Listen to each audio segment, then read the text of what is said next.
All right, get your Bibles. Let's open them to the book of Romans chapter 3.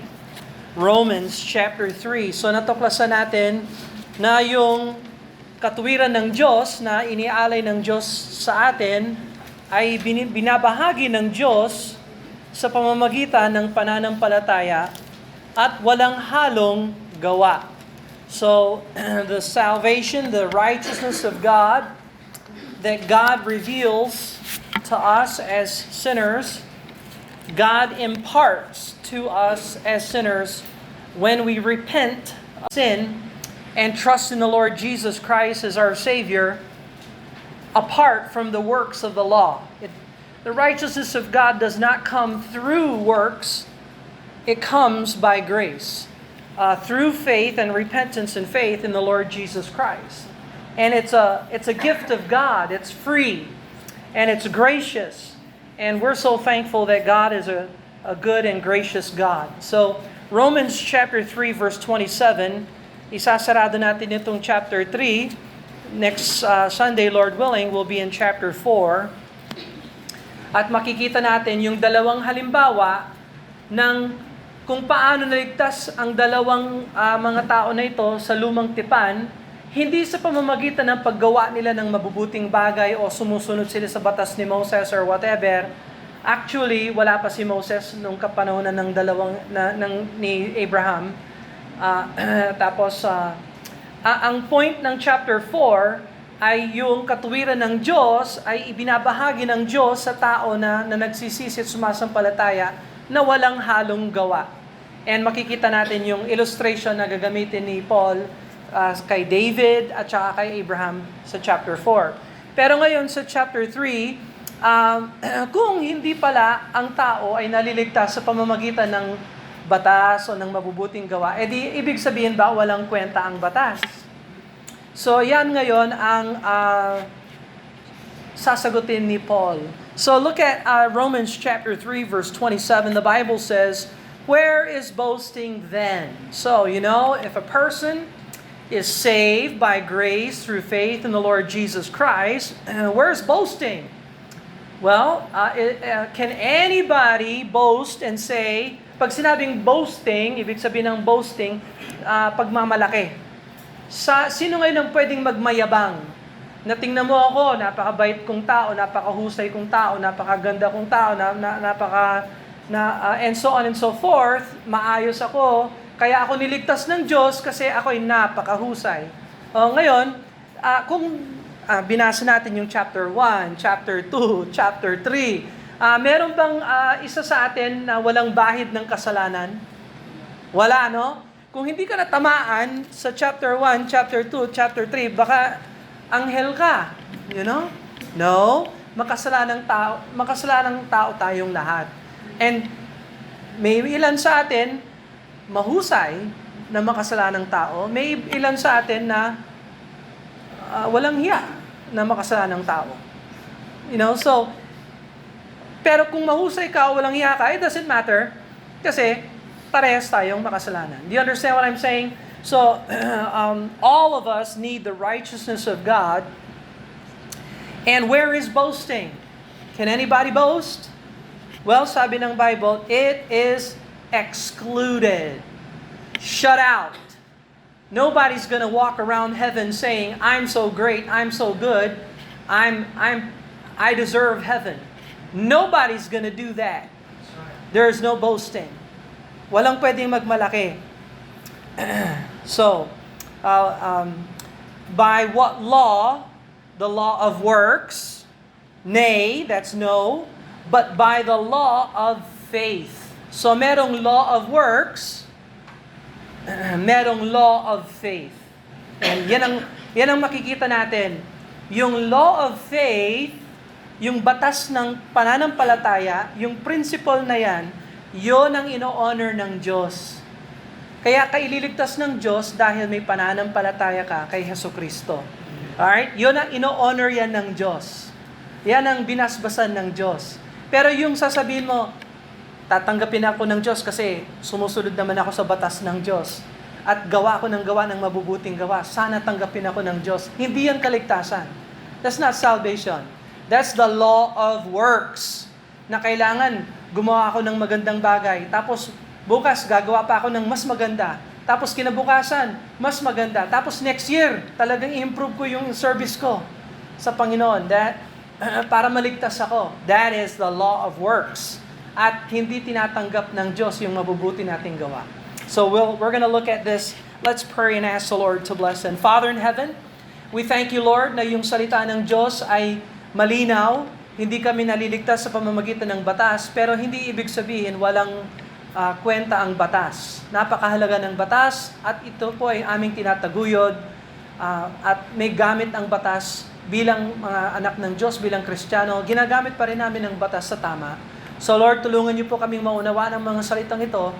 At patawarin niyo, Lord, kami sa aming mga kasalanan, pagkukulang, pagkakamali sa inyo, Lord. Linisin niyo po kami upang ang Holy Spirit ang kumausap sa amin at kami po ay makita namin ang kaluwalhatian ng Panginoong Jesucristo sa salita ng Diyos at kami po ay mabuhay para sa inyo, Lord. Salamat sa inyong tulong sa amin at ito po ang aming mga dalangin sa ngalan ni Kristo. Amen.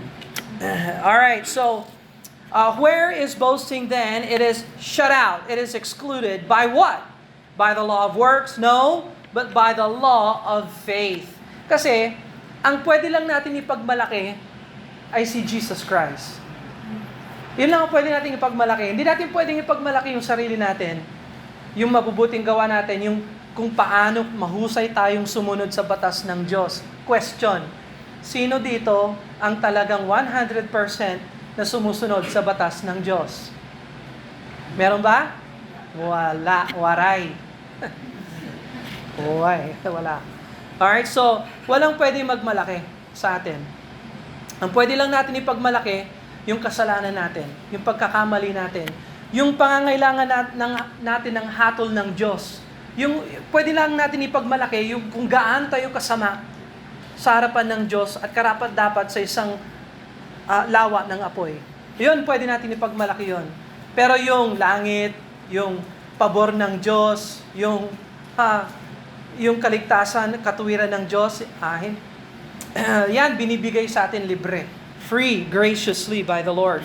Verse 28, therefore we conclude that a man is justified by faith without the deeds of the law. So ito ngayon yung pinaka-thesis conclusion ni Paul. Sabi niya, nakita mo yung tao makasalanan, di niya kayang iligtas yung sarili niya, pero ang Diyos ay nagpadala ng Panginoong Jesucristo. Siya ay nagkatawang tao, namatay, inilibing, muling nabuhay, para mabigyan siya ng yung tao ng kaligtasan. At ngayon, siya ay dinedeklara ng Diyos na matuwid alang-alang kay Jesucristo. You understand that?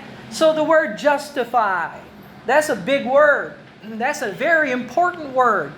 What is justification? Anong ibig sabihin ng justified? Pinawalang sala, ginawang matuwid, iniaaring ganap. Lahat yan, paghaluin mo yan, ang justified ay dinedeklara tayo ng Diyos na tayo ay matuwid at walang sala dahil kay Jesucristo. Yun ang tinatawag na justification. So question, ikaw ba ay na-justify na? Kailan ka na-justify? So, kailangan alam mo kung kailan ka na-justify. Kailan dineklara ng Diyos na ikaw ay walang sala, ikaw ay iniaring ganap, at ikaw ay matuwid? Kailan sinabi yan ng Diyos sa'yo? So, ibig sabihin, lahat tayo, dapat merong araw na tayo ay nagsisi ng kasalanan at may araw na tinanggap natin si Jesus Christ bilang ating Panginoon Diyos tagapagligtas. You understand what I'm saying? Sa akin, nung 15 years old ako. So, dati 15 ako, nag-aaral, eskwela, laro, syempre, and so on and so forth, hanggang may nagpakita sa akin kung paano ako yung makasalanang tao. Si Kristo ay namatay para sa akin, siya ay nilibing, siya ay muling nabuhay, at pwede akong patawarin ng Diyos, at pwede akong ampunin ng Diyos, at pwede akong kunin ng Diyos kung magsisilang at tanggapin si Jesus Christ. Ginawa ko yon, 15 years old ako. Yung araw na tinanggap ko ang Panginoon, Yun yung araw na sinabi ng Diyos, ikaw ay iniaring ganap, pinawalang sala, ginawa kong matuwid dahil kay Jesus Christ. Hindi dahil sa akin. You understand that? So, therefore we conclude that a man is justified by faith sa pamamagitan ng pananampalataya without the deeds of the law. Wala kang gagawin. Wala kang pwedeng gawin para iligtas ka ng Diyos. Kung ililigtas ka ng Diyos, ito ay dahil sa kanyang grasya at sa kanyang kabutihan at ito ay libre, walang bayad. And so, without the deeds of the law. Now, ngayon, tanungin mo, ang mga tao na nagsasabing sila ay Kristiyano, paano ka na-justify? Ikaw ba ay na-justify? Sasabihin nila, ano yon? O, tanungin mo. Yung mga kaibigan mo nagsasabing Kristiyano sila. Ikaw ba ay na-justify? Sabi nila, ano yun? Nung justify? What's justify? O ngayon, ikaw, kailangan alam mo naman kung ano ibig sabihin nun. Kasi tatanungin ka, anong justify? Malay ko. Sinabi lang sa akin, tanungin daw, Kristiyano ka nga, di ba? O, ano ang justify? Sabi niya, malay ko, tulog ako. 1:30, kumain kami. Naka-aircon dito. So, justify. Ang justify ay dineklara ng Diyos na ikaw ay walang sala, iniaring ganap at ginawang matuwid dahil kay Jesucristo. Do you understand that? Okay? So, justified by faith without the deeds of the law. So, tanungin mo yung average Christian. Tanungin mo, ikaw ba ay justified? Sasabihin nila, ano ang justified? Iniaring ganap ka ba ng Diyos? Sasabihin niya, ano? What? Pinawalang sala ka ba ng Diyos? Ha? Ganyan ang normal Christian. Hindi sila nag-aaral ng salita ng Diyos. Ang salita ng Diyos walang effect sa kanila. Kasi hindi ka pwedeng lumago sa pananampalataya kung wala ka pa sa pananampalataya. Do you understand that? You understand that? So, are you justified? When were you justified? How were you justified? Paano ka na-justify? Naku. Ikaw, paano ka na-justify? Na-justify ako nung sumali ako sa iglesia. Oh, yun. That is work salvation. Hindi grace yan. Na-justify ako, naligtas ako nung na-baptize ako. That's work salvation. Walang tubig, walang halong tubig ito. There's no water baptism here. Nasave ako kasi mabait ako. Sinungaling ka. Alam mong hindi ka mabait? Baka nagpapakabait ka lang or whatever. Pero alam mo, makasalanan kang tao pag wala nakatingin. You know you're a sinner. So you cannot be justified by the deeds of the law. Nobody is justified by the deeds of the law. God doesn't declare you as righteous because you're so good. So justification has nothing to do with you or me. Justification is the work of God declaring us righteous because of Jesus Christ. Yan ang gawa ng Diyos dahil kay Kristo. So again, alisin mo yung focus mo sa sarili mo. Ilagay mo yan kay Christ. Justified by faith without the deeds of the law. Verse 29. Is He the God of the Jews only? Is He not also of the Gentiles? Yes, of the Gentiles also, seeing it is one God, which shall justify the Jews, the circumcision, by faith, and uncircumcision through faith. So, yung Diyos ng kaligtasan, Diyos siya ng lahat ng tao. Whether ikaw ay Hudyo, or whether ikaw ay hintil, o hindi Hudyo. Okay? So, sino ang Jews? Yan yung mga tao ng Diyos, national, hinirang ng Diyos na sila ang mag-represent ng Panginoon sa millennial kingdom. Sino yung mga hindi Hudyo? Gentiles. Tayo yon. Basta hindi ka Hudyo, wala kang dugong Hudyo, you are a Gentile. Na ang Diyos na nagliligtas ng mga Hudyo, ay ang Diyos din na nagliligtas ng mga Hentil. Yan ang punto ni Paul. Wala yon sa batas. Kasi yung mga Hudyo, mahilig sila sa batas. Tingnan mo kami, sumusunod kami sa batas ni Moses. Ang dami namin mga ritual, ang dami namin mga ginagawa para maging katanggap-tanggap kami sa Diyos. Pero bulag yung mga yon. Hindi tayo tinatanggap ng Diyos dahil sa mabubuting gawa natin. Okay? So, ngayon, kung hindi pala tayo naliligtas sa pamamagitan ng mabubuting gawa, at hindi tayo kayang iligtas sa gawa ng batas ng Diyos, sa pagsunod sa batas ng Diyos, walang kwenta ang batas ng Diyos. Is that correct? Kung ang grasya ng Diyos ay dumadapo sa makasalanang tao, di ibig sabihin, maging malaki tayong makasalanang tao. Dagdagan natin ang kasalanan natin para mas dumami pa ang grasya ng Diyos. Alisin natin sa buhay natin yung batas ng Diyos. So, yan ngayon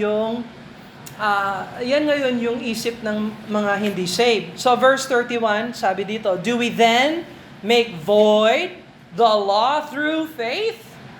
Okay? So, alisin na lang natin yung batas ng Diyos. Kasi may pananampalataya naman tayo. Tinatanggap naman tayo ng Diyos sa pamamagitan ng pananampalataya. Alisin na natin yung salita ng Diyos. Alisin na natin yung law. Wala nang rules. Amen? Wala nang rules sa buhay. Yan ang tema ng mga young people. Sorry, mga young people. Alam ko, young kayo. Hindi ko kayo, I'm not, how do you say in Tagalog, picking on you? I'm not targeting you. Hindi ko kayo tinatarget. Ha? Hindi ko kayo pinag-iinitan. Dumaan din ako sa kabataan, alam ko. Ayaw nyo yung rules. Sana walang rules. Pag lumaki ako, walang rules. Pag binigyan ako ng tahanan, walang rules sa bahay ko, sa buhay ko. Alisin ko ang rules. Total, ligtas naman tayo sa pamamagitan ng faith. Kaya alisin na yung rules. Yan ang isip bulok. Bulok na kaisipan yon. Okay? So, una sa lahat ng aspeto ng buhay ay may rules. Gusto mo man yung rules o ayaw mo yung rules, hindi mo maiiwasan sa buhay ang rules. Subukan mo yung buhay na walang boundary. Yung buhay na walang rules. Yan yung mga kabataan na nagsasabing, walang magsasabi sa akin na hindi. Gagawin ko yung gusto kong gawin. Huwag mo akong sawayin or whatever. I wanna do what I wanna do. No rules. Subukan mo maglaro ng volleyball o ng basketball na walang rules. Sinong panalo? Sinong talo? Walang kwenta ang laro kung walang rules. Is that correct? Kasi walang winner, walang loser. Nagpapapawis lang ako. Di bahala kang kumilos or whatever. Subukan mo pumasok sa eskwela na walang rules. Meron bang eskwela na walang rules? Meron ba? Wala pala. Pati pala eskwela, sports, may rules? Yung rules lang pangit sa church. Kasi yung church dapat free. Walang rules. Mag-start tayo pag nandito lahat tayo. Huwag tayo mag-start ng 1 o'clock. Sino nagsabing 1 o'clock? Saan sa Bible yung 1? Wala naman sa Bible yung 1 o'clock. Kasi ganito yon. Kung gusto mong umalis, may rules tayo. Kung wala tayong rules, kailan tayo mag-start? Kailan tayo matatapos? So may rules sa lahat ng aspeto ng buhay. Hindi mo pwedeng alisin yung rules. So, may rules ba ang Diyos? Siya ang manlilikha. Sa palagay mo, may boundary ang Diyos sa kanyang mga nilikha? Tingnan mo yung alon. Pumapasok ba dito yung alon? O may boundary yung alon? May boundary rin pala yung alon. Yung lupa, endless ba yung lupa o may boundary din ang lupa? May boundary pala ang lupa. Yung liwanag at dilim. Pagsapit ng umaga, maliwanag. Pagsapit ng gabi, madilim. May boundary rin yung ilaw. Lahat ng aspeto ng buhay may rules. Kaya young people, huwag kang tameme. Huwag mong sabihin, ayaw ko ng rules. Hindi. Kung matuto ka lang ng maaga na sumunod sa rules, pag lumaki ka, hindi ka magtatanong. Sino naglagay ng stop sign dito? Pag nagda-drive ka, pagdating ng time, magda-drive ka someday. Amen? Nako, excited yung iba. Yes! Give me the keys now! No? Hindi pwede, may rules din yan. Pero halimbawa, nagda-drive ka, nakakita ka ng stop sign. Ano ang dapat mong gawin pag may stop sign? Mag-stop ka. Ngayon, yung hindi marunong sumunod sa rules, bababa nila yung bintana. Sino naglagay niyan? O di kaya, tuloy-tuloy. Sige, bangga. O, pag nabangga, sorry. Yung sorry ka, hindi ka marunong sumunod sa rules. So, si Paul, sabi niya, hindi naman tayo naliligtas sa pamamagitan ng pagsunod sa rules. Kaya, anong sabi niya dito? Do we then make void the law? Ay di, alisin na natin yung rules. Wala na tayong rules? Is that good? Oh, hindi. Sabi niya, God forbid. Now, napakatindi yung expression ng God forbid. Ibig sabihin, huwag na mangyari yon na alisin ang batas ng Diyos. God forbid. Yea, sabi niya, bagkus, actually yes, we establish the law. Hindi natin aalisin yung batas.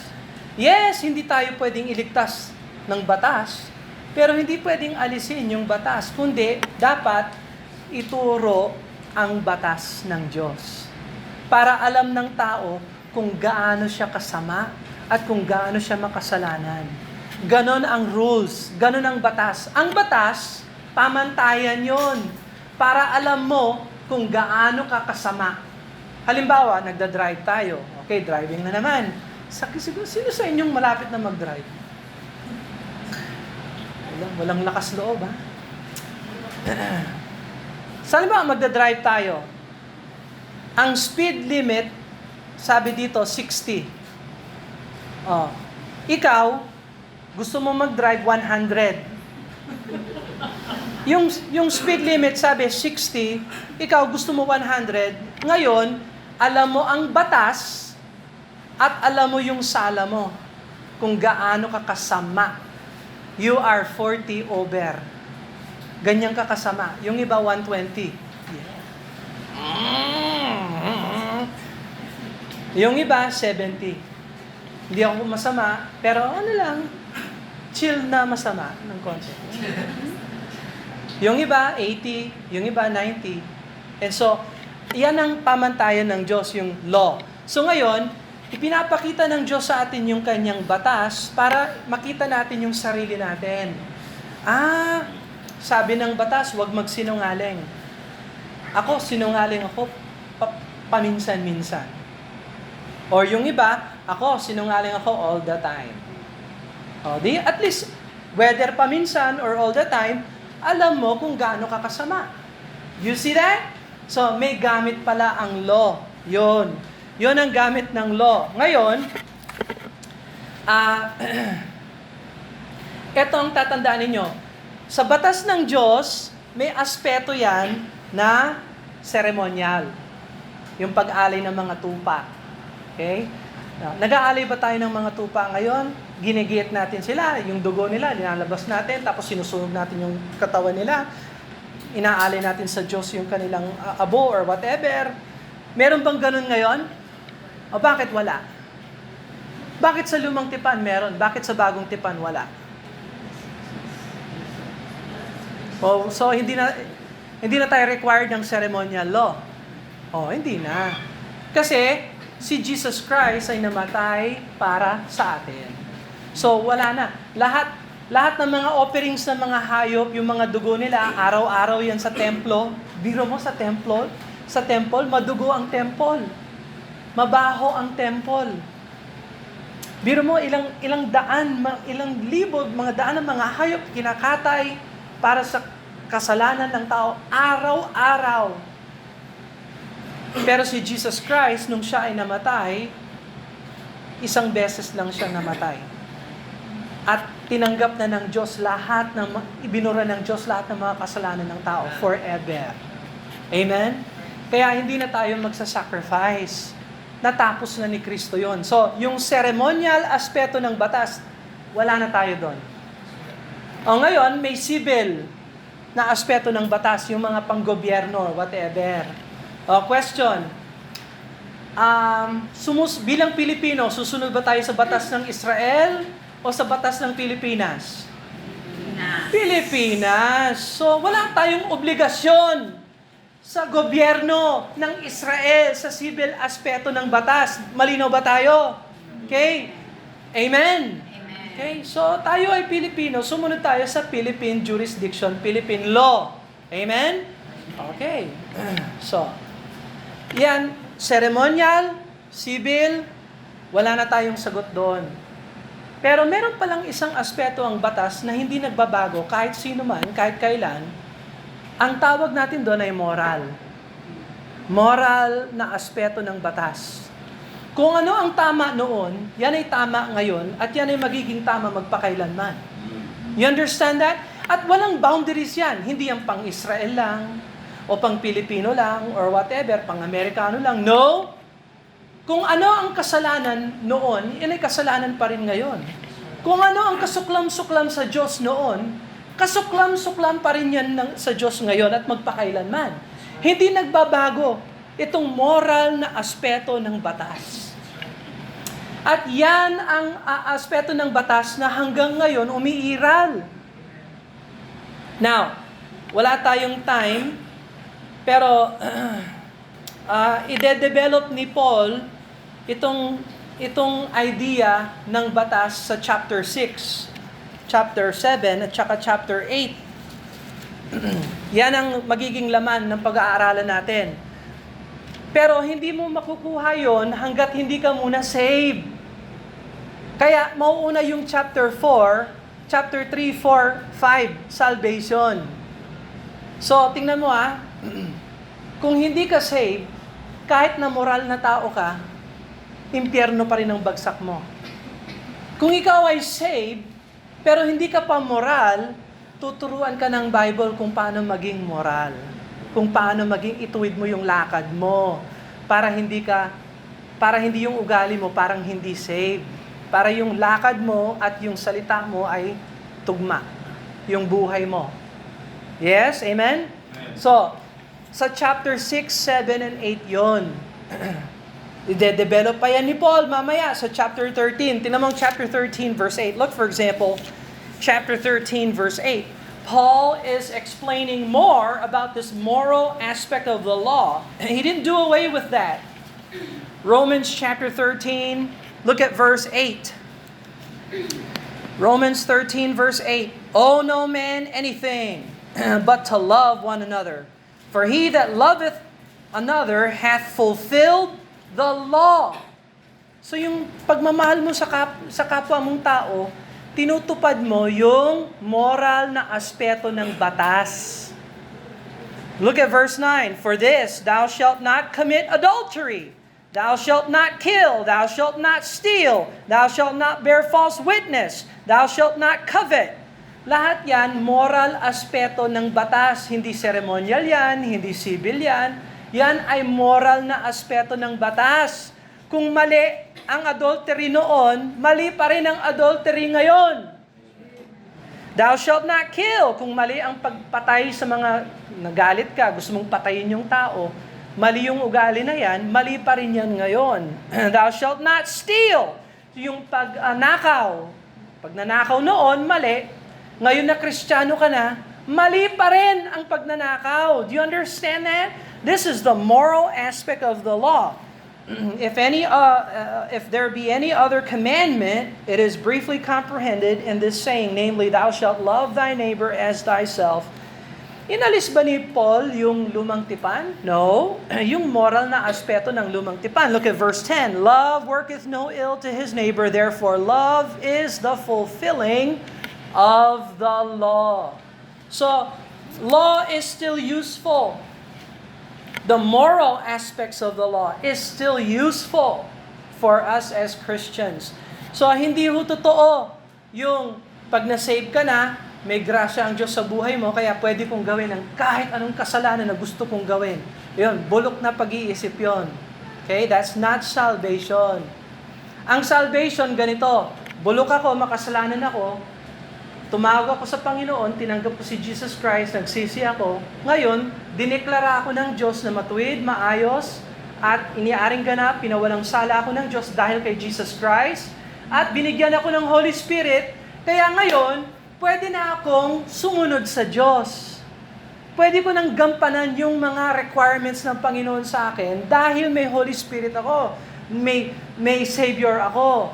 Hindi lang sa kapangyarihan ng laman. Try your best. No, wala. Rest and trust in the Lord. Pag nag-trust ka sa Panginoon, siya ang kikilos para sa'yo. You understand that? So, do we make void, sabi ni Paul. Let's go back to Romans chapter 3, verse 31. Do we then make void the law through faith? God forbid. Yea, we establish the law. We establish the law. So, isa sa mga gamit ng batas ay para, una sa lahat, ang gamit ng batas ay ituro sa tao na hindi siya pwedeng masave maliban lang na siya ay tumanggap sa Panginoong Hesukristo. Ang batas ay nagtuturo sa atin na kailangan natin ng Savior. Yon ang primary na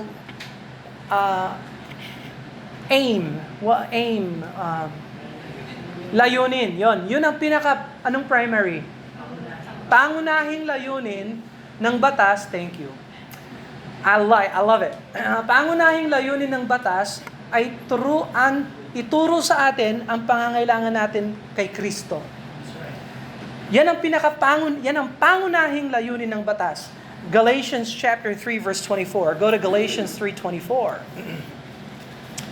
Galatians 3:24. Galatians 3:24. Galatians 3:24, wherefore the law was our schoolmaster to bring us unto Christ, that we might be justified by faith. So, sa mga nag-aaral, meron ba kayong teacher na malupit? Hindi ba yung mga malulupit na teacher, sila ang naaalala natin? Yung mga mababait na teacher, yung mga sweet, yung mga easy, makakalimutan mo yun. Pero yung malupit, yung talagang kumilos ka lang ng mali, kukunin na yung ballpen, lapis.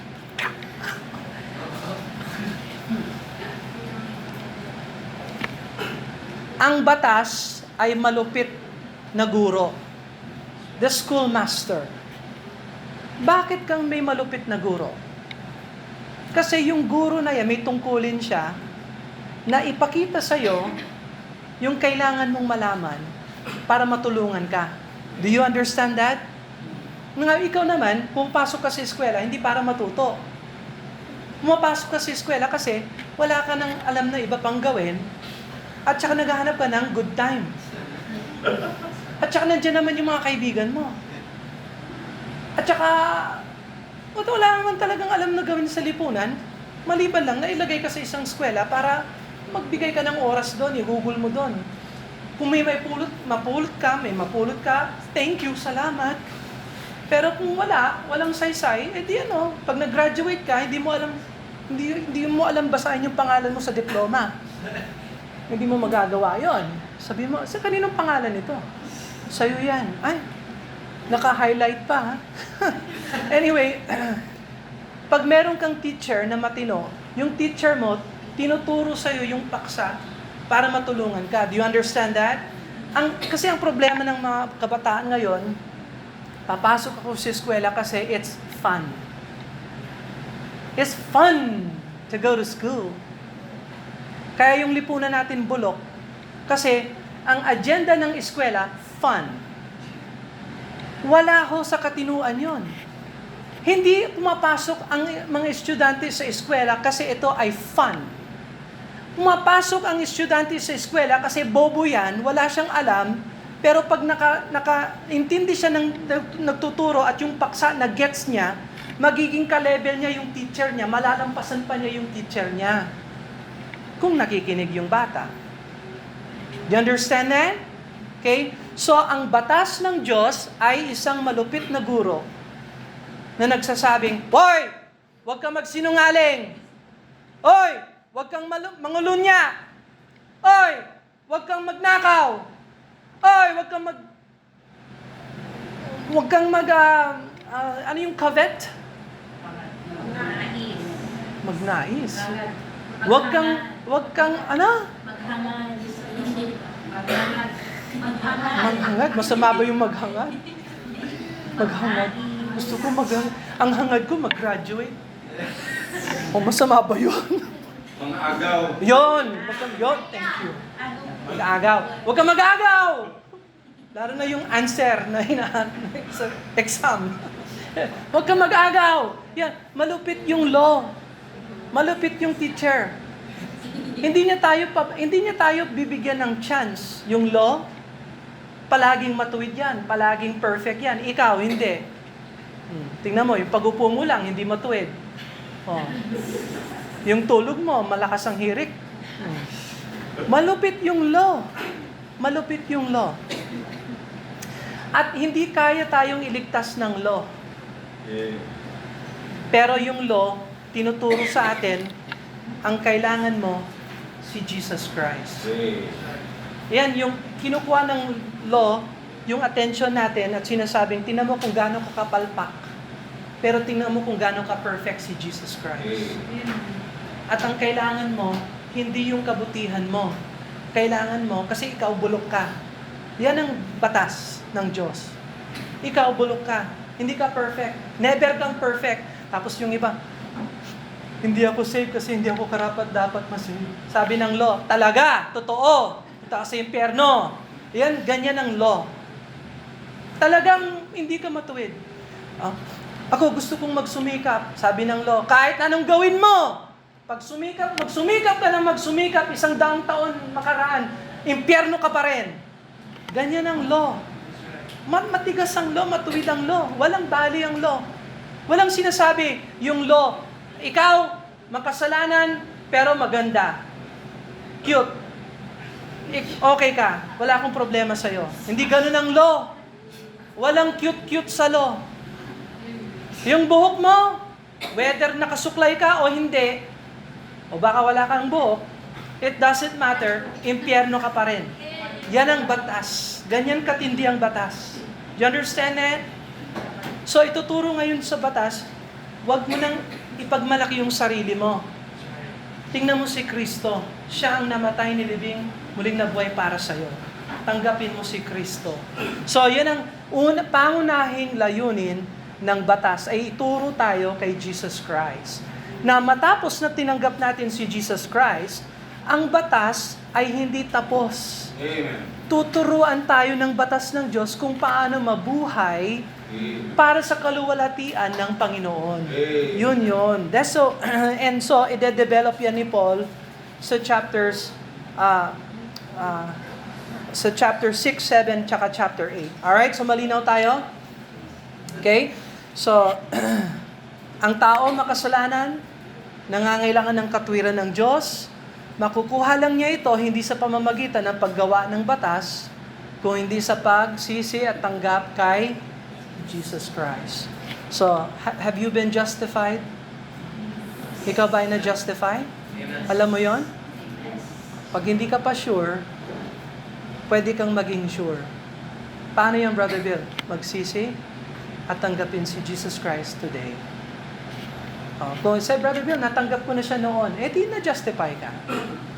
Yung tiwala mo ba nasa sarili mo o na kay Kristo? Na kay Kristo, Brother Bill. Di ayon sa salita ng Diyos, ikaw ba ay na-justify o hindi? Ngayon, kung hindi talaga malinaw yan sa isip mo, huwag kang mag-alala. Tanggapin mo si Kristo para wala ka ng duda. You understand that? Para wala ng question. Brother Bill, baka yung mga kaibigan ko, anong isipin nila sa akin? Ano ngayon? Pag napunta ka sa impyerno, ikaw ang may sala, hindi yung mga kaibigan mo. You understand that? So, mas mabuti nang kahit anong isip ng mga kaibigan, basta ikaw ay saved at justified by grace through faith in the Lord Jesus Christ, yun ang pinaka-the best. Amen? Alright, let's pray. Father in heaven, we thank you that we establish the law. We don't do away with the moral aspects of the law. You never did away with it. But we know that we are not saved by the law.